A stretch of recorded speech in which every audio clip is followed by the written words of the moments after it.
Another edition of Lumberjack Logic Live. I'm your host, Neil Johnson. Always excited to be with you and to share the news with you. And folks, we have a big one. A bill was just introduced into Congress. I mean, this is unbelievable. Republicans actually did something of importance. I am not even kidding you without a word of a lie, folks. Republicans introduced a bill of importance. No, not one to condemn socialism. I mean, no performative vote here. An actual real bill that could actually have real results and hold judges accountable for releasing criminal violent offenders back onto the street. This is absolutely amazing. So do me a favor, please smash that like, chat in with where you're from, folks, because I'm actually excited about this.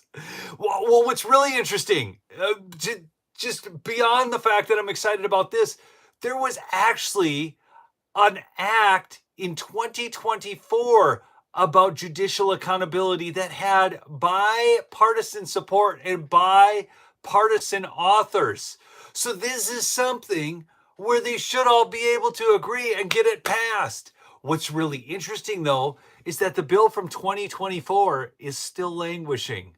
So, folks, this is going to require your phone calls, your emails, your contact points to your representatives to make sure this thing comes together. Michelle, good to have you on. Kitty from Arizona, good to have you on as well. Also, Joe, good to see you from Northeast Maryland. I didn't even know, I gotta be honest, Joe, I did not even know there were any conservatives left in Maryland, especially Northeast Maryland. But folks, do me a favor, go check out mypillow.com/lumberjack. He's got the coffee. We were talking about that today. It's so smooth. It's velvety smooth. The towels, folks, these are antiviral, antibacterial, antimicrobial, pre-shrunk. So that means when you get the really good cotton and you don't, there's a process, and I even forget what it's called, but I remember I went to art shows and I would buy these dishcloths, these cotton dishcloths, and they didn't stink. They didn't stink because they were antimicrobial. So that's what these are as well. Did I see, Katarina, good to see you on. Oh, wow, you got a kid with a birthday or a granddaughter with a birthday, something like that. Anyways, yeah, folks, this is good. So let me just get into the news piece of it. Now, so just to let you know, there was a bill introduced in 24, different Accountability Act. I'm going to talk about that in just a second. But first, I want to talk about this one. This is just done. Republicans just filed, this is today, the Judicial Accountability Act to start imprisoning judges who keep releasing violent repeat offenders. How many of you, honestly, seriously, let me just read that again. The Judicial Accountability Act to start imprisoning judges who keep releasing violent repeat offenders. How many of you are excited about that? Now, there's been look, we have judges who should be impeached. Do you know what size vote it takes in the House to impeach judges? It's a simple majority. So, good old Mike Johnson could get this done anytime he wanted. Okay. Now, granted, it takes 2/3 in the Senate. I get that. Whatever.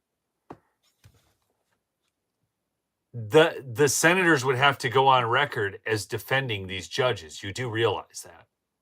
They would actually have to go on record for defending these judges. So, here we go. The bill is simple and brutal. This from Mario Nawfal, I believe. I met him. I met him at the RNC. Anyway, seems like a nice enough guy. He was a journalist. He said, this bill is simple and brutal. Any judge who releases defendant on personal recognizance or low bail, and that defendant commits another felony within 12 months, faces automatic federal charges, up to 10 years in prison and permanent disbarment. They even attached a public database. Every soft on crime judge's name, photo, and recidivism rap sheet posted online so victims' families can see exactly who let their loved one's killer walk 3 times before the murder. Folks, this is like, that actually has teeth. I mean, did you guys catch what I just read? So this isn't, I mean, we're always looking for accountability out here because we're so sick of this. I don't know, what do you want to call it? Elitist snobbery amongst the judiciary. They feel they can get away with anything, that their decisions are law. No, the law is the Constitution, folks. The judge isn't the law, okay? The law is the law. The law is written through bills up on Capitol Hill. I'm just a bill up on Capitol Hill. I'm only a bill. I keep going back to Schoolhouse Rocks because to make it a law, it has to pass through the House, the Senate, and be signed by the president. The judges do not make law. They act like I'm so sick of them. I am. I know there's some good ones out there, but come on. These people. Oh. Okay. Again, let me read these consequences to you again. Any judge who releases a defendant on personal recognizance, so in other words, no bail or low bail, and that defendant commits another felony within 12 months faces automatic federal charges up to 10 years in prison and permanent disbarment. They even attached a public database. I mean, so now their name them and shame them. Co-sponsored by the same GOP hardliners who watched Darrell Brooks plow through a Christmas parade after a $1,000 bail, and Waukesha's judge is still sitting on the bench. He still has a robe, folks. Do you guys remember the Christmas Day Massacre? Darrell Brooks, the SUV plowing through the Christmas parade? How many of you remember this? I mean, I remember it. I reported on it at the time. My video got demonetized on YouTube and got restricted. Yeah, because I couldn't report that news. Are you kidding me? Democrats are screaming, attack on judicial independence, folks. Can you just see the Democrats freaking out because now all the soft on crime judges could actually be held accountable? So the Democrats, of course, are running around. No, it's an attack on judicial independence. It's just more takeover by Donald Trump. He's a fascist. By the way, the bill didn't originate from Donald Trump. It's in the United States House of Representatives. But independence does not mean immunity, folks. When your compassion leaves bodies in the street, the era of black-robed social workers, think about this, that's what they are, black-robed social workers, okay? Turning cities into free fire zones is over. Next stop, orange jumpsuits that match the defendants they keep springing. Would you not find that? That's okay. Mario, if you watch this, that's eloquent. That's beauty. That's poetry. Let me read that line again. It's so good. The era of black-robed social workers turning cities into free fire zones is over. Next stop, orange jumpsuits that match the defendants they keep springing. Oh gosh. I mean, I've written a couple books, folks. That's poetry to me. I mean, do you guys find that to be absolutely a great piece of writing?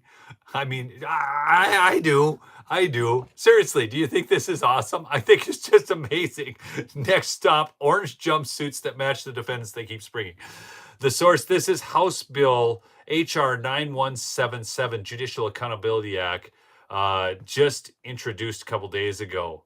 Okay, now here's the thing. Tim Moore is one of these people who brought this to the fray, and he said some things on it. I'm going to let you listen. I'm going to turn up the volume. And hold on. Oh, he said some things on. There, I got to get the wrong volume up here. I got that in the background. Thank you, Mr. Speaker. I rise this evening with a heavy heart because Irina Zarutska should still be alive. She fled Ukraine seeking safety and freedom, and instead she was stabbed to death in a Charlotte light rail car by a 14-time criminal who... So he's referring to Irina Zarutka, the Ukrainian that the liberals don't seem to care about. I thought they loved Ukraine. They got Ukraine flags in their bio. But anyways, this guy who attacked Irina Zarutka, 14 times he had been released. 14 times, okay? So let's listen to Tim Moore here a little bit more. Should never have been back on the streets. Never. In fact, a person who had skipped bond on 3 occasions in the past. Leftist politicians and judges who have enabled this violent repeat offender to walk have blood on their hands. As a representative of Charlotte and Mecklenburg County, I'm not going to stay silent while innocent people pay the price for broken bail policies and soft on crime judges. So, folks, I mean, that's a tough statement. He's saying that the judges have blood on their hands for this. Do you agree with that statement? I do. I do. I believe that if a judge is going to let somebody go 14 times who has this kind of a rap sheet, a violent offender, and then he went out and committed this, I believe that blood is on their hands. I believe they need to be held accountable. That's why I'm so excited about this. That's why I'm proud to co-lead co-chairwoman Stefanik's Keeping Violent Offenders Off Our Streets Act, which will make it harder for violent criminals to slip through the cracks and walk free without proper review. In fact, it may even hold federal funds away from local governments that refuse to follow the law and allow these soft on crime policies. Folks in Charlotte and folks throughout this entire country deserve to feel safe. The system failed. Totally. This is the whole point of governance.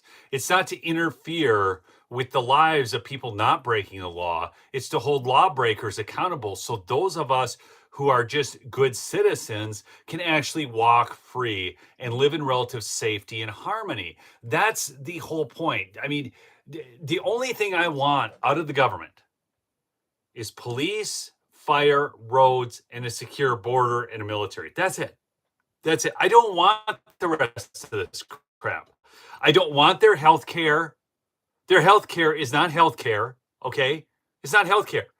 I don't want that. I don't want their free food. I don't want their schools. I don't want their government-run schools that are indoctrinating our kids. That's why we homeschooled our kids. We still had to pay our property taxes to go pay for the public schools, even though we didn't use them.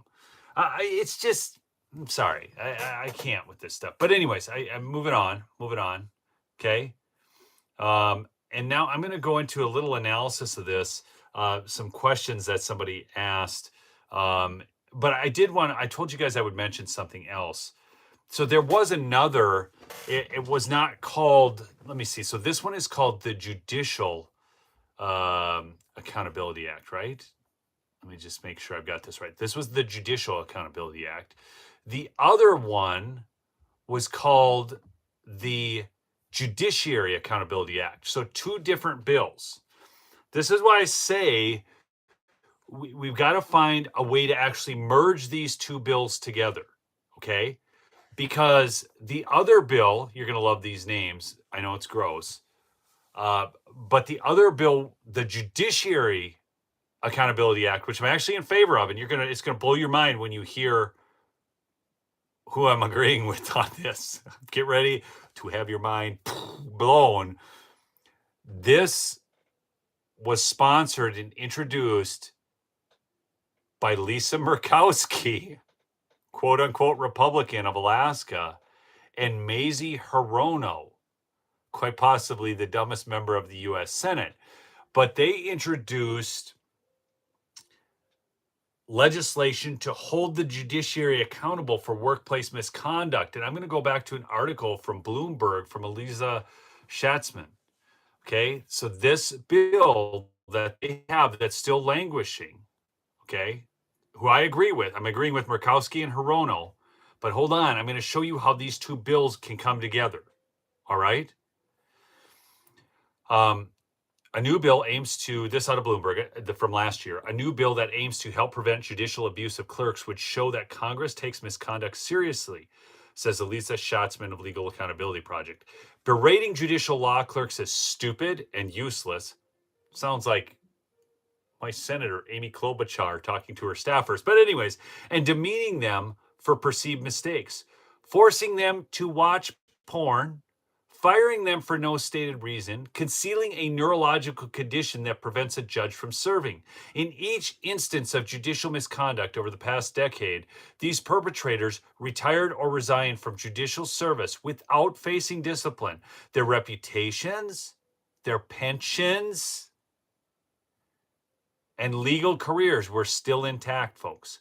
So these are real cases. This actually happened. I mean, a judge forced staffer to watch, law clerk to watch pornography, firing them for no stated reason, concealing a neurological condition, berating their clerks, and so on. This has actually happened. So this was calling for this Judiciary Accountability Act, this from 2024. Okay.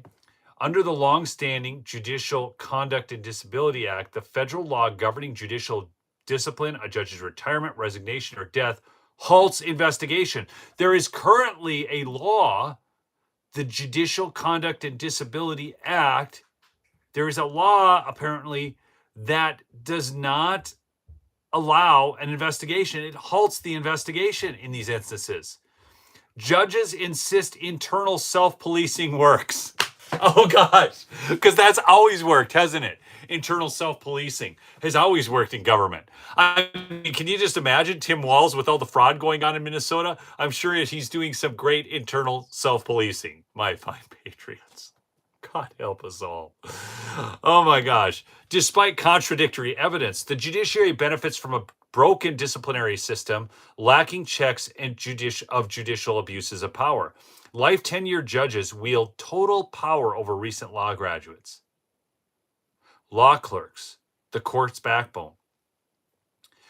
While secrecy in judges' chambers aims to protect impartiality, abusive judges use it to silence clerks. And when clerks do speak up, the judiciary protects its own. On March 31st, the same day, the judiciary released its 2023 Workplace Conduct Survey, indicating most mistreated employees don't report mistreatment due to a fear of retaliation.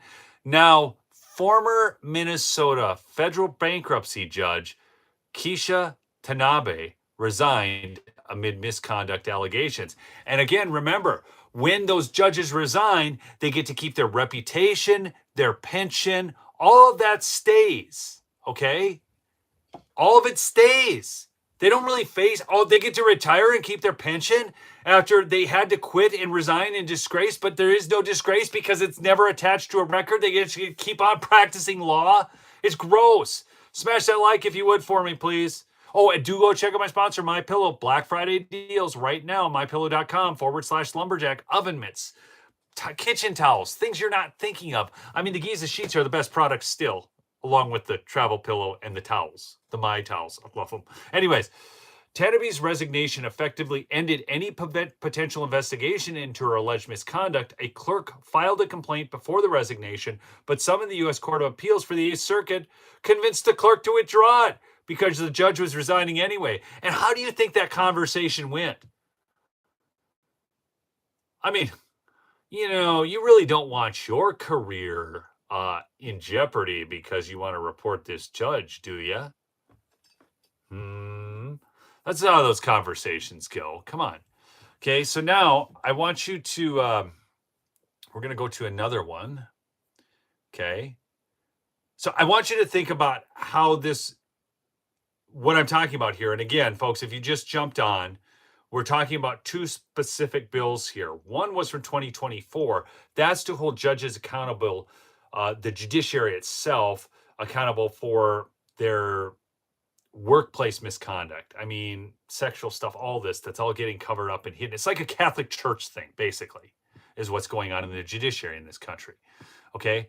So that bill, now sponsored by Democrats and basically a Democrat who says she's a Republican, Lisa Murkowski, that I actually agree with. Okay. And now we're talking about the bill just introduced the other day by the Republicans, which is the Judicial Accountability Act, not to be confused with the Judiciary Accountability Act, two separate bills. But folks, I'm going to tell you again, you have got to call your representatives to get this voted on because the one from 2024 is still languishing. Now, people brought this forward. We need this bill voted on because the other one, I don't know, near as I can tell, let me just go back here to, where is it? I'm going to go to congress.gov here. The Judiciary Accountability Act of 2024 was introduced in 2024. Now listen to this. The actions taken on this bill so far: referred to Committee on the Judiciary, 919, 919, 919, 919, 919, introduced in the House. So all that's been done is referred to committees and introduced in the House. That's it. This is the one from 2024. Now, the one that was just brought up today is just come up. So now let me give you some ideas on how this bill can be used. The Judiciary Accountability Act, as describes, targets judges who release defendants on personal recognizance or low bail. Okay. The triggering event would be a judge releasing a defendant under the specified conditions. Okay. Personal recognizance or low bail. If that defendant commits a felony within 12 months, the decisions of that judge come under scrutiny. Then there's the federal charges. Okay. The bill imposes automatic federal charges against the judge with a potential sentence of up to 10 years in prison and permanent disbarment. That's real teeth, folks. 10 years in prison, permanent disbarment. That's a lot different than just being able to retire, keep your pension and your good name and your ability to practice law. Okay. This suggests a mechanism, likely a federal oversight body or prosecutor, would initiate an investigation and prosecution. The public database, again, the public database would list the judge's name, photo, and recidivism rap sheet, linking their rulings to those subsequent crimes. The bill appears to be aimed at repeat violent offenders, with the Waukesha Christmas parade attacks, Darrell Brooks 2021 cited as a catalyst. But there's a number of other catalysts that we're seeing now, like the lady in Chicago who was lit on fire on the L, the Irina Zarutska who was stabbed in the subway, and on it goes. That we got all the illegal aliens, and those illegal aliens were continued to be released. That's the Lake and Rileys, and I can't even remember the names of all these young gals. And sadly, folks, you would honestly think that Democrats would be getting more behind all of this if they're really about women's rights, because it seems like most of the time this is women who are being attacked. Okay. So that's what's going on. So again, please smash that like and chat in with where you're from. Love to see you on. I did see some comments about how nothing will ever happen.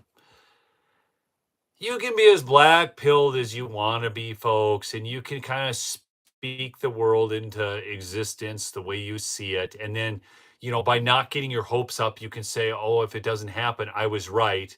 Okay. I don't know where that gets you. Seriously. Okay. Okay. Can it be used retroactively? This is the real question. The retroactive application of the Judicial Accountability Act is a legal minefield, it's stating, governed by constitutional principles and statutory interpretation. So there is a presumption and legal framework against retroactivity. The Supreme Court has allowed retroactive laws in narrow contexts, such as the Foreign Sovereign Immunities Act, where sovereign immunity was adjusted for past acts of terrorism. Seems like this is terrorism on our street, okay? However, applying criminal penalties retroactively to individuals like judges raises due process concerns under the Fifth Amendment, okay? So we may not be able to see any of this applied retroactively, okay? It doesn't say retroactive. I'm just talking about the ability of retroactive. Now, the other thing I want to comment on here is, again, those of you who are saying it will never happen or whatnot, call your representatives. Are you calling your representatives? All those of you, how many of you, let me just ask this question. How many of you are willing to call your representatives and tell them that it must be passed, that the Judicial Accountability Act must be passed, and that it should be married with the Judiciary Accountability Act of 2024? Okay, so I don't care if it's judges in the courtroom ruling poorly and allowing criminals to run free, or if judges are in the courtroom forcing their law clerks to watch porn or do other dastardly deeds. I think they need to be held accountable in either case.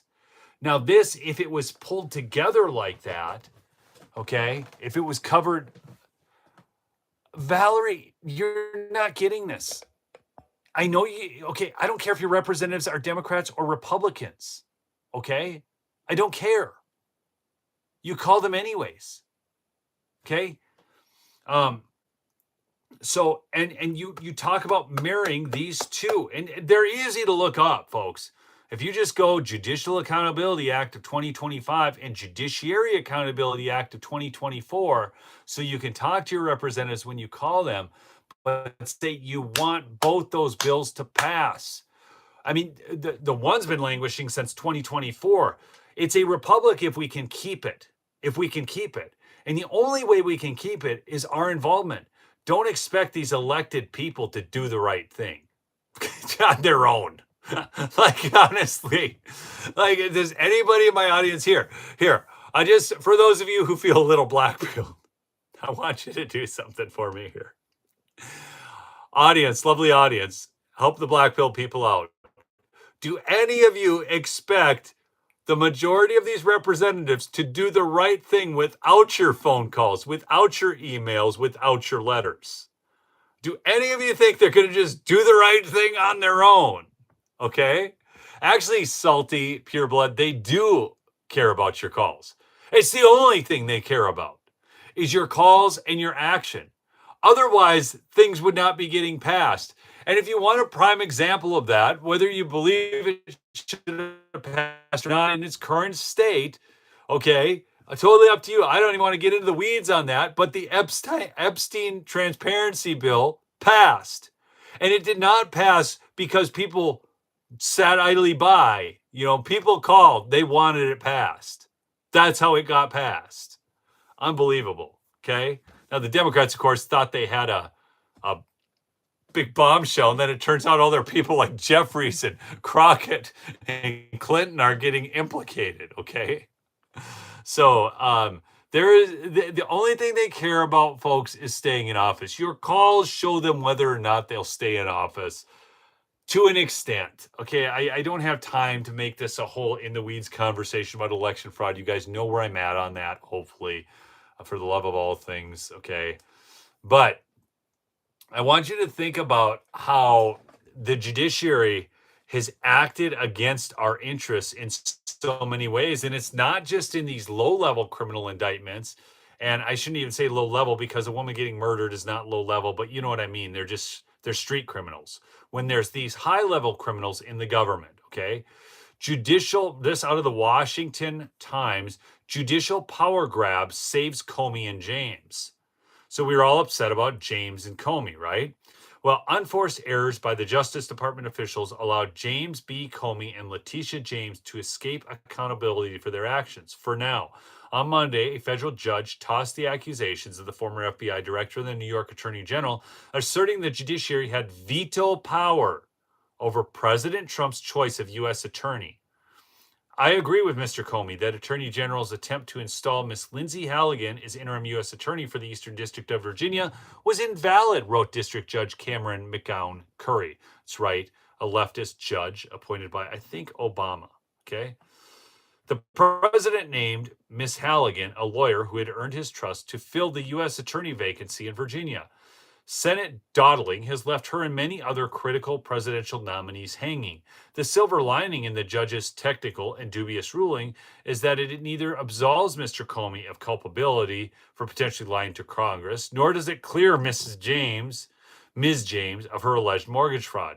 Attorney General Pam Bondi is free to assign a special attorney to take over and refile the indictments within the next 6 months, which she needs to do, okay?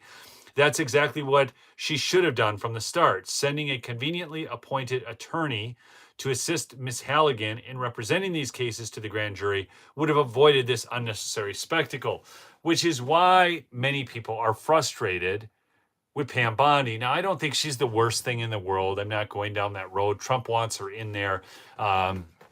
And everybody gets upset about all her media hits, but ultimately that's why Trump wanted her there. I don't know if you guys understand part of Trump's strategy in all of this.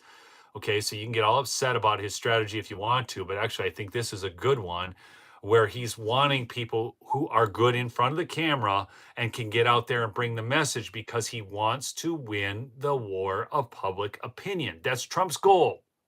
Okay? That's Trump's goal. So she does well. She gets out there in front of the camera. She seems to love the camera. Like she's never seen a camera she doesn't love. Okay, whatever. I'm not going to get into whether or not she's bright or anything like that.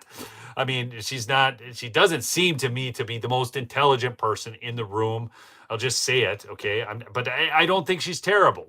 I think she's doing the role that she's there to do.